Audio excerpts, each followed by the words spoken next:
পাথরে পরিণত হওয়ার সাথে সাথে এই অমৃত গরলে পরিণত হয়। আমাদের বংশ এই অমৃতের রক্ষক। চিরকাল আমরা এই অমৃতকে রক্ষা করে এসেছি।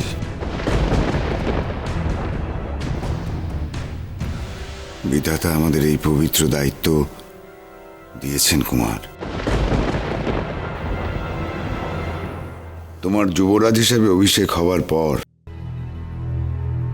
আমি তোমাকে অমৃত কক্ষে নিয়ে এসেছিলাম কুমার। তুমি হয়েছিলে ভবিষ্যতের অমৃতের রক্ষক।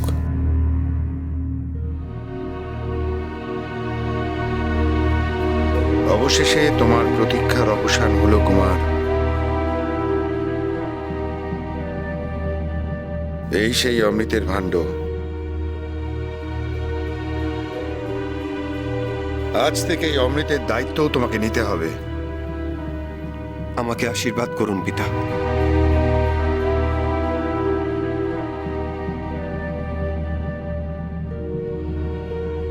আজ তোমার পবিত্র স্পর্শে আবার অমৃতকে জাগ্রত করো কুমার, পুনরুজ্জীবিত করো।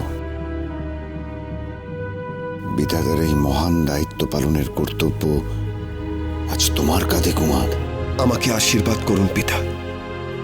এই মহান দায়িত্ব পালনে আমি যেন সফল হই। আমার আশীর্বাদ তোমার সাথে সর্বদা আছে।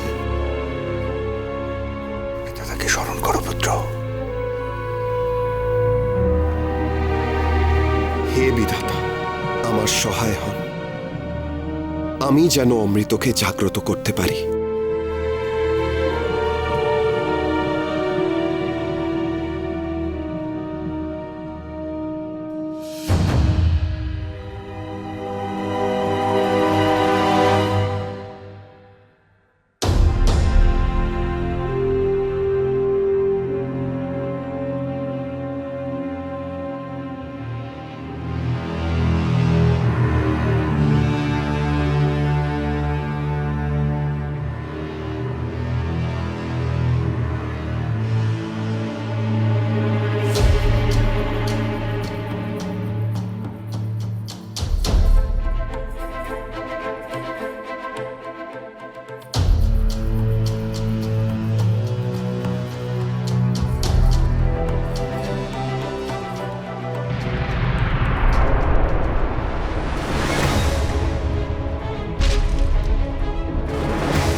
এ কি?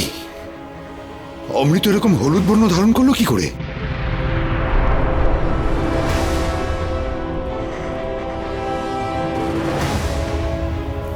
এ তো অমৃতের আসল বর্ণ নয়।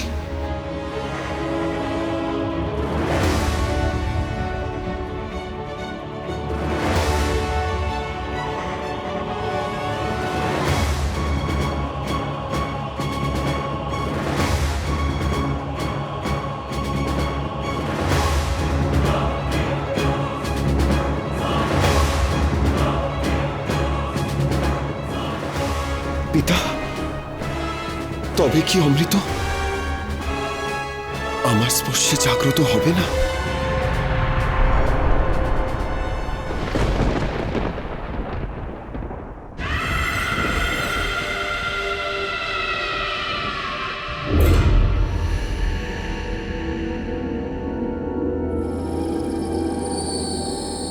হেলা কোচেমা, কিছুই তো দেখতে পাচ্ছি নেলা। অমিত কক্ষের ভেতরে কি ঘটছে? বাপ ছেলে সেই যে গিয়ে সে দলো ওর ভেতর, এতক্ষণ আসছে না কেন? লা কি করছে বল দেখি। এতক্ষণে তো অমৃত পুনরুজ্জীবিত হয়ে যাওয়ার কথা, ওদেরও তো অমৃত কক্ষ থেকে বেরিয়ে আসার কথা। আর ওদিকে ওদিকে মহামন্ত্রী সেটা কেরণকে কিছুতেই বাগে আনতে পারছে না। এরকম ভাবে চলতে থাকলে কেরণই না মহামন্ত্রীকে বেঁধে ফেলে, তখন তো আমাদের বিপদ আরো বাড়বে না কটিমা। তোর জন্য, সব তোর জন্য হয়েছে। তোর জন্য আমাদের এত বড় বিপদ হয়েছে। এবার তোকে এই বিপদের দায়িত্ব নিতে হবে। যা গিয়ে দেখ সব ঠিক আছে কিনা, মহামন্ত্রীকে সাহায্য কর, আর দেখবি কিরণমালা যেন কোনোভাবেই অমৃত কক্ষের দিকে না যায়। কিরণমালাকে আজ আমি শেষ করে তবেই ফিরবো।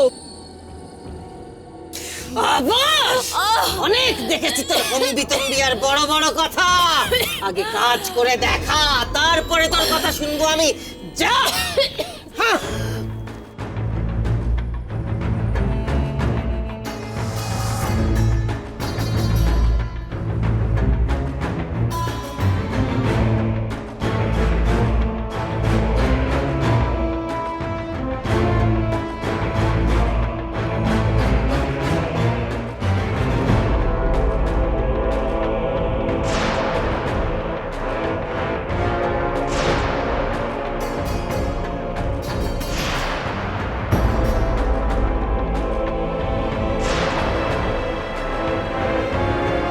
কিরণমালা,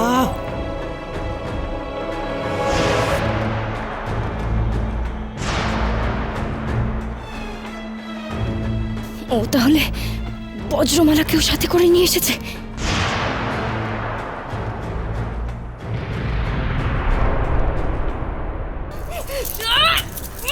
ছেড়ে দাও আমায়, ছেড়ে দাও, ছেড়ে দাও। মহামন্ত্রী, আপনি এক্ষুনি এখান থেকে যান। আমি কিরণমালাকে আটকাচ্ছি। আপনার যা কাজ আপনি গিয়ে তাই করুন। কুমারকে হত্যা করে অমৃত হস্তগত করুন, যান।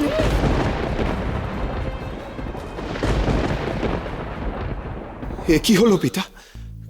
কেন এরকম হলো?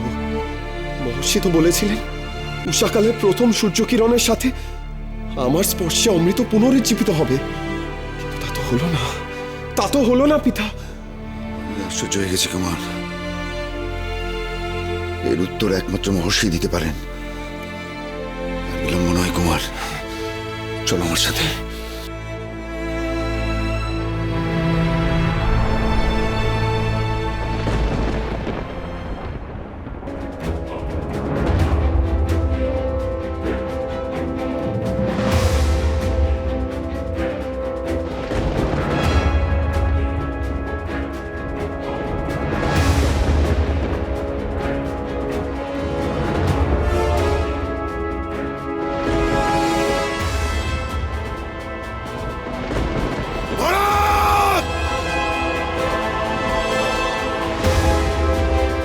কিরণমালা,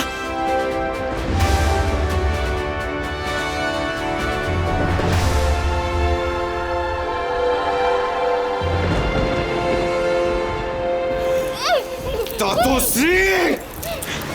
ভরত! ভরত, তোমাকে বিশ্বাস করে আমি বড় ভুল করেছিলাম। আজ আমার হাত থেকে তোমার পরিত্রাণ নেই। আমি আগেই জানতাম পিতা, উনি এতদিন আমাদের সামনে যা সেরেছিলেন তা সম্পূর্ণ ভান। ওনার এই অনুতাপ সবকিছু ভান। এটা কটকটি ষড়যন্ত্র। উনি চেয়েছিলেন কুমারকে হত্যা করে অমৃত হস্তগত করতে। ভরত! বিশ্বাসঘাতক! এই কুল গেল, ওকুলো গেল।